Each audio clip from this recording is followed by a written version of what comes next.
I was taken aback by my mother-in-law's unexpected words. "I didn't expect you to afford such a place." "Well done, dear. We're more than happy to move in with you." My confusion deepened at her statement. "Excuse me," I interjected, feeling the need to clarify. "With this upgrade, I don't mind holding off on the divorce. Remember, I'm single now, Lucy, 35, working as a doctor at the Women's Health Clinic. My apartment, a comfortable 15-minute drive from work, accommodates not just me but also my husband William and his parents. My marriage to William commenced 5 years ago, accompanied by his condition that we live with his parents. Being an only child, I understood his familial obligations.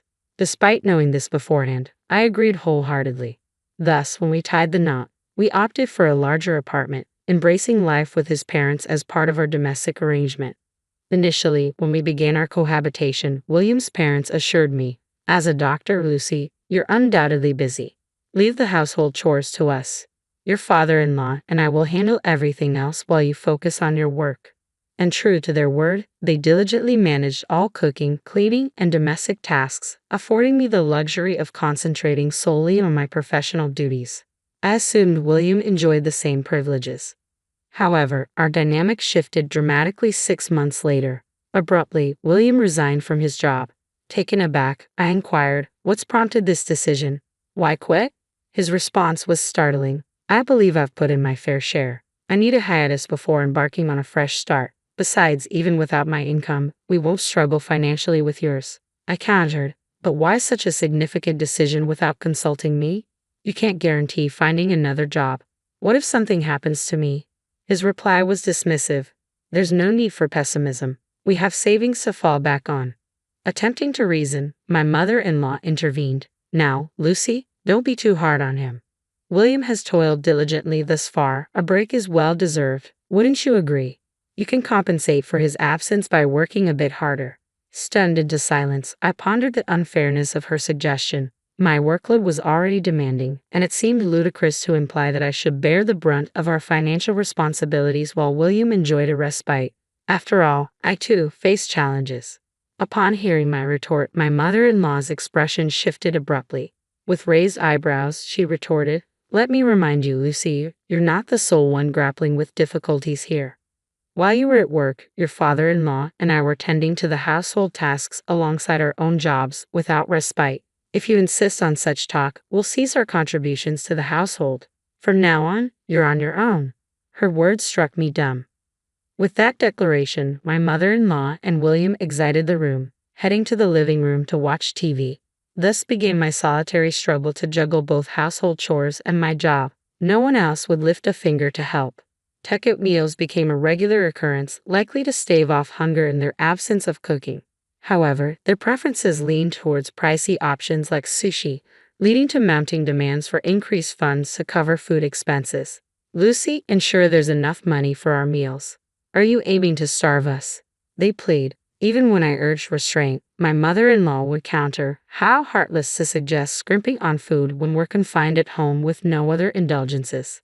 You're such a heartless person, neglecting your responsibilities to care for your in-laws. Perhaps divorce is the answer," he declared. Exasperated, I relented, increasing the funds allotted for food, enabling my in-laws and William to indulge in whatever culinary desires they fancied. During a brief break from work, I dashed to a nearby gas station to pick up a few essentials. Upon reaching the counter for payment, I realized my card was missing and my wallet seemed lighter. Momentary confusion gripped me before I hurried home immediately after work. Bursting into the living room, I was met with the sight of a gleaming new television. "Welcome home, Lucy."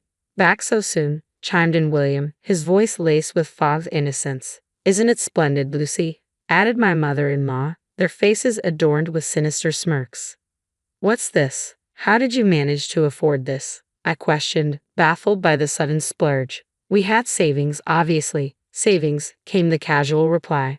My mother-in-law seized the opportunity to chime in, her tone dripping with fond gratitude. "Oh, Lucy, we had no idea you were saving so diligently for us. You should have mentioned it sooner.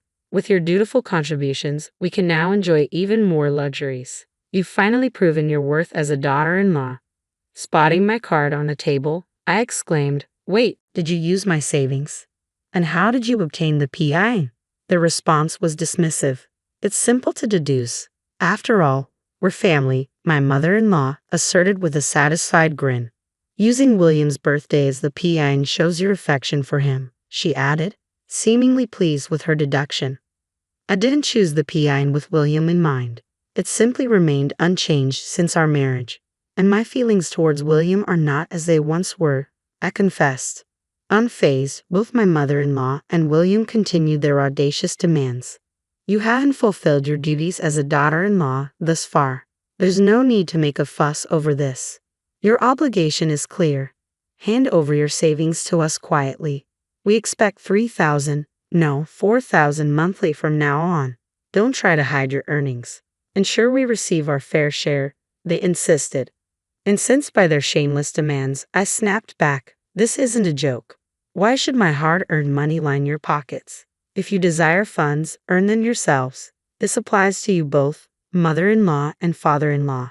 Show some decency and consider household finances before attempting to extort from me. The room fell into a heavy silence, the weight of my words hanging in the air. Yet it took no time for my in-laws to retaliate. Such impertinence, daughter-in-law. Is that how you address your mother-in-law? We see no semblance of gratitude from you. What use is a daughter-in-law who only brings money?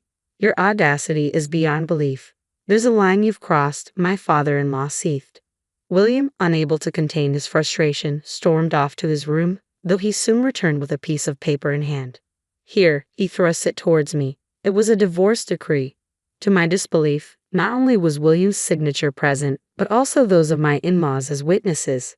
File it if you dare, but be prepared to vacate this condo. Living with a stranger is out of the question. Unlike his wife, William is capable, my father-in-law declared sternly. Lucy will overlook your outburst as a momentary lapse. However, any further defiance will lead to your divorce, they jeered, their laughter filling the room. Anger boiled within me, but so did a glimmer of satisfaction. Yet now wasn't the time for retaliation. Suppressing my urge to lash out, I calmly stated, I'll begin moving my belongings and essentials before making my way to my room.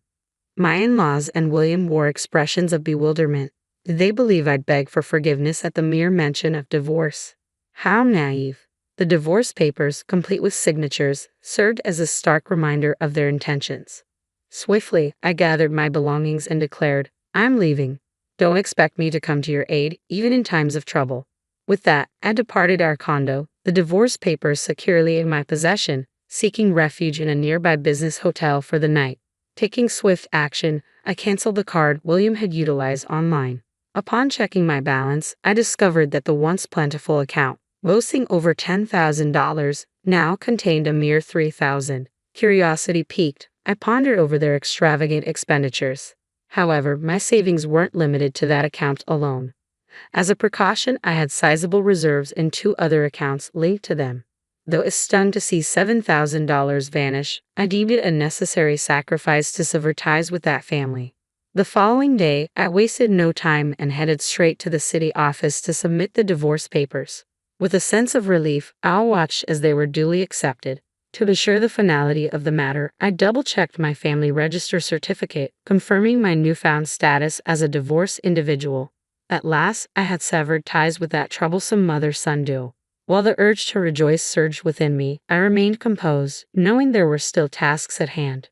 My next stop was a real estate agency, where I attended to 2 crucial matters. Firstly, I invested in a home of my own, utilizing the savings I had diligently accrued over the years. Through this process, I came to grasp the true significance of living life on my own terms. The realization dawned upon me that freedom was a precious commodity, one that could easily be compromised. I understood the importance of seizing opportunities promptly and asserting my autonomy without hesitation. I settled into my new single-story house, reveling in its spacious living room, practical kitchen, and a coveted walk-in closet, all mine. Determined to make it truly mine, I spent the day furnishing every nook and cranny, moving in whatever I could manage. The following 3 days were a whirlwind of shopping, acquiring essentials, and indulging in the thrill of creating my sanctuary. While the expense of replacing everything was significant, I deemed it a worthy investment for a fresh start. A few days later, as I sat down to dinner around 8 p.m., the doorbell interrupted my solitude. Curious as to who could be calling at such an hour, I glanced at the intercom screen to find a familiar sight. William, my former mother-in-law, and my former father-in-law. Almost a nostalgic scene. Anticipating their arrival, I approached the door and swung it open. Before I could utter a word, William launched into a tirade. What's the idea? Disappearing without a word? It's madness. His outburst prompted his parents to intervene, urging him to calm down.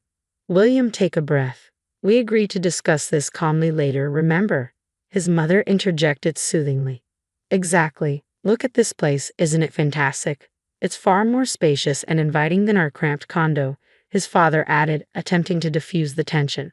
Despite my protests, they barged into my home without hesitation.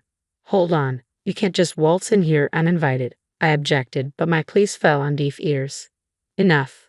This is as much our place as yours. What's the harm in us visiting? William retorted, brushing aside my objections. With that, they proceeded to explore my home. The furniture isn't to my taste, but I must admit, the layout is quite decent. It might even be more comfortable than our current condo, his father remarked, surveying the space. I never imagined you could afford such a place. Well done, dear. We don't mind moving in with you, my mother-in-law remarked. Excuse me, we're informing you that we've approved this condo. We'll be residing here with you. Perhaps we can overlook your past transgressions. Though your conduct as a daughter-in-law has been superb, we acknowledge your gesture in securing this residence for us. Perhaps William will find it satisfactory. I suppose I can overlook this. If we can reside here, I don't mind remaining married to you, she continued. Excuse me, who's the wife and who's not getting divorced? I interjected, confused by their assertions. The room fell silent as the three exchanged puzzled glances. I'm not married, you know. I'm single, I clarified. Rather than showing astonishment, they seemed unable to comprehend my words. What nonsense are you spouting? Do you think you can escape the consequences of your disrespect? My father-in-law retorted. In response, I thrust the divorce certificate into William's stunned face, causing a visible shift in their demeanor. Lucy, how dare you take such action without consulting us? Do you expect forgiveness? My mother-in-law demanded.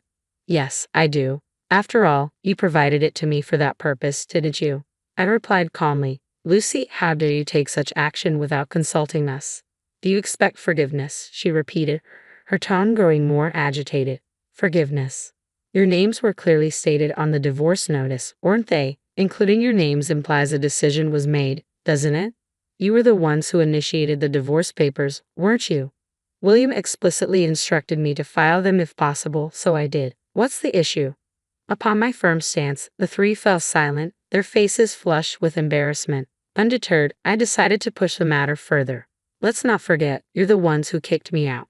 It appears you've conveniently overlooked the fact that the condo you currently inhabit is registered under my name. Now that we're estranged, I see no reason to uphold that agreement.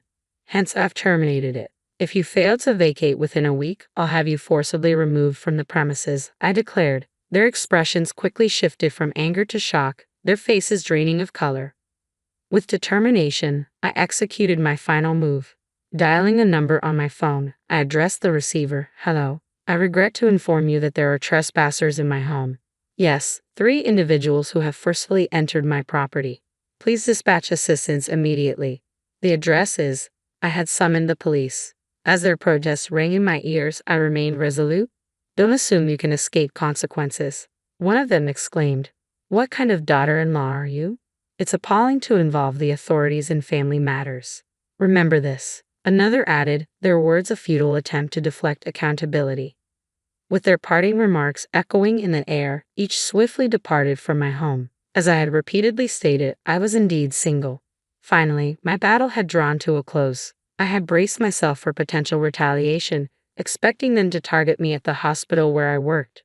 Surprisingly, they never materialized. Stubbornly, they remained in the apartment even after the expiration of the week-long eviction notice. Shortly thereafter, I received a call from the real estate agent. However, I promptly informed them, those individuals are complete strangers to me. Consequently, they were charged with trespassing and promptly dealt with by the authorities. Each was fined $1,000, but unsurprisingly, none could afford to pay. A relative from the countryside stepped in and settled the fines on their behalf. Subsequently, they were forcibly relocated to the countryside. It's likely that by now, they're toiling away on a farm, unpaid, under the watchful eye of their relative. For me, life is unfolding smoothly. Embracing my newfound independence, I've rediscovered the joys of living alone. After years of prioritizing others over myself, every day feels like a fresh start. Moving forward, I'm determined to savor each moment and seize the opportunities that come my way, ensuring that I make the most of this precious life.